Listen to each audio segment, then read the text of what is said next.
આદિપુર પોલીસે ઘરફોડ ચોરીના ગુનાનો કલાકોમાં ભેદ ઉકેલ્યો। 2 આરોપી ગેરકાયદેસર પિસ્ટલ અને ચોરીના મુદ્દામાલ સાથે ઝડપાયા। આદિપુર પોલીસને ઘરફોડ ચોરીના ગંભીર ગુનાનો ગણતરીના કલાકોમાં ભેદ ઉકેલવામાં મોટી સફળતા મળી છે। પોલીસે 2 આરોપીઓને ચોરીના મુદ્દામાલ તેમજ ગેરકાયદેસર હથિયાર અને જીવતા કારતૂસ સાથે ઝડપી પાડ્યા છે। પૂર્વ કચ્છ પોલીસ અધિક્ષક સાગર બાગમાર તથા નાયબ પોલીસ અધિક્ષક મુકેશ ચૌધરીના માર્ગદર્શન હેઠળ આદિપુર પોલીસ સ્ટેશનના પીઆઈ એમસી વાડા અને પીએસઆઈ આરએમ ડુવાની ટીમે અસરકારક કામગીરી હાથ ધરી હતી। બાતમીના આધારે જુમાપીર ફાટક નજીક વોચ ગોઠવી પલ્સર બાઇક પર પસાર થઈ રહેલા અંજાર તાલુકાના વરસામેડી ગામના જગદીશ જીવાભાઈ રાઠોડ અને વસંત રમેશ વારૈયાને ઝડપી પાડવામાં આવ્યા હતા।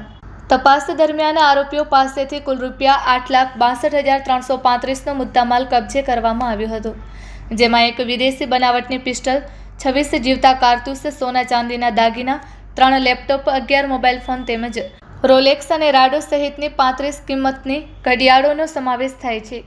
પૂછપરછ દરમિયાન આરોપીઓએ આદિપુરના રામબાગ રોડ વિસ્તારમાં આવેલી એક હવેલીમાં ઘરફોડ ચોરી કરી હોવાની કબૂલાત આપતા પોલીસે સંબંધિત ગુનો નોંધી વધુ તપાસ હાથ ધરી છે।